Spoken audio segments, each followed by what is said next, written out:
if you're an outdoors person, I'm sure you'll agree that there are some days, some experiences, some trips where you're out there and it's just a great day and you see new things, you see new areas maybe that you haven't visited before, and there's a sort of feeling to your experience.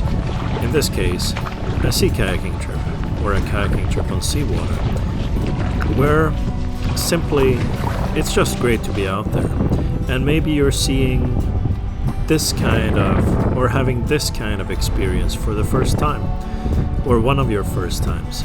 And this is exactly what this trip is about for me. It's a memory from some years back in the spring of 2022. And here I'm actually heading out on seawater with my friend Jan, who has paddled here before, I think, at this point, or at least is familiar with these kind of areas. And he will be showing me around on this day. Whereas for me, back in April 2022, I'm only less than a year into my paddling experience. And this being the spring and the cold water season, it's one of my first times out on seawater. And this is seawater, even if it's the inner protected archipelago so far. We're actually in one of the really nice locations in the southern Stockholm archipelago, Dragets Canal. It's a short passage, but with the rock walls on the sides and the artificial walls there, it's actually quite a nice location to paddle. So if you're in Stockholm and you have a chance, well, I recommend this. So back to the outdoors overall experience.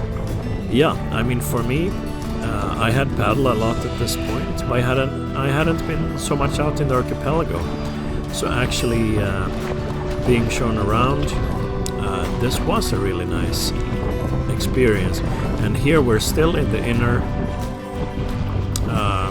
protected archipelago, but not long from here we'll be actually out seeing more of the open Baltic Sea, a little bit at least.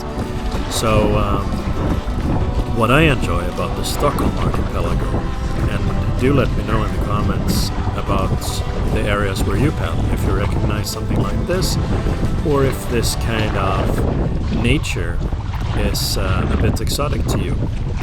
It's all about where we actually live and what we do get to experience on a regular basis. I never get tired of the archipelago here. The first times I experienced it, well, here there are some low water levels, by the way. But yeah, the first time, or the first times I experienced the archipelago and these kind of rocky islands, the skerries and the more barren areas. Of course I was familiar with the areas as such. I mean, I grew up in Stockholm. I grew up on the south side of Stockholm and in an archipelago municipality actually. So I had obviously been out on foot on many of these islands and on different boats and such, but these were my first times paddling in these kind of some areas, and it's a special kind of experience. I particularly enjoy the archipelago feel here in Stockholm and other parts of the Swedish coast, and the Finnish coast for that matter, where you have these rocky areas with less vegetations on the islands, and the further out you get, the more rocky it gets, the smaller the islands get, and it gets more foreign view between them, so to speak. In this case, we're looking out on the Baltic Sea here. It's south of Nynäshamn, in the southern part of the archipelago in Stockholm, Sweden. And I've shown this, or these areas, in other videos.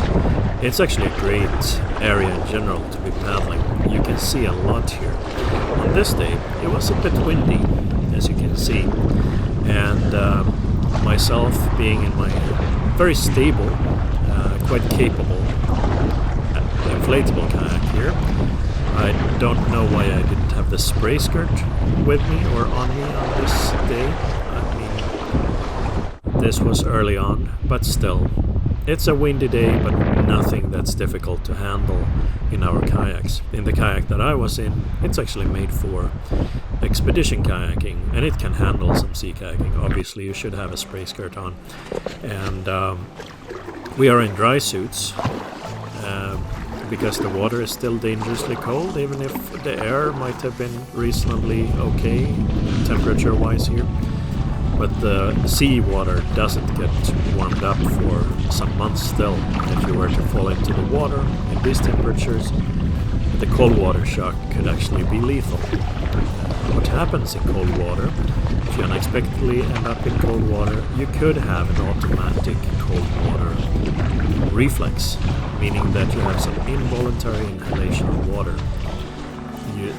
You breathe in whether you want it or not, which means you could get water into your lungs, and that really becomes a compromising factor within seconds there.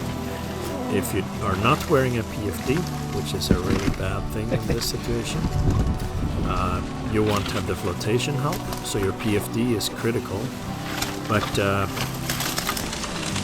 if you're not with proper cold water protection, which in this case means a dry suit and warm layers of clothes underneath, then the sheer absolute coldness of the water would make it very hard to breathe initially, and there are actually drowning cases where drowning happens within just seconds or moments because of that initial shock and the water you inhale, the absolute shock of it, quite simply. So if you're out in cold water conditions, doesn't matter if it is a warm spring day, make sure that you are in fact safe and that you dress appropriately. That means a dry suit or a wetsuit in cold water, always, basically.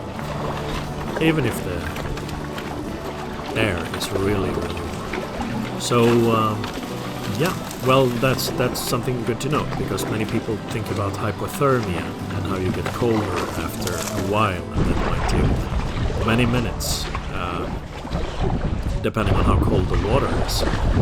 But that is one factor. In some cases you might be able to swim back to shore, depending on, again, how cold the water is. But with cold water shock, that's a matter of the first moments, and that can go very quickly. Additionally, when the water is as cold as here, it's still not much above ice cold. Then regardless of how strong a swimmer you are, your muscles will shut down after a while, and you won't be able to swim for very long at all. Even Olympic swimmers struggle in these conditions. So even they can't swim for very, very long.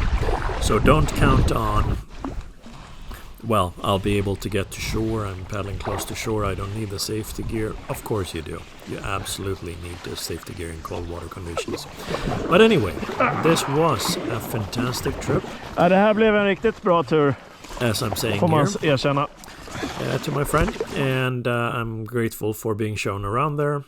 And for any new paddlers or intermediate paddlers still exploring a lot of new areas and things that you haven't seen yet, I very much wish you many, many trips like this, where you have the feeling of exploring and experiencing something new and just having a fantastic time. Because that's what we had here. So if you don't mind, share in the comments one of those new amazing experiences you had outdoors or whatever. Thank you for watching. If you enjoyed this video, please like and subscribe in order to stay updated on new videos and help others find the information on this channel. Happy paddles!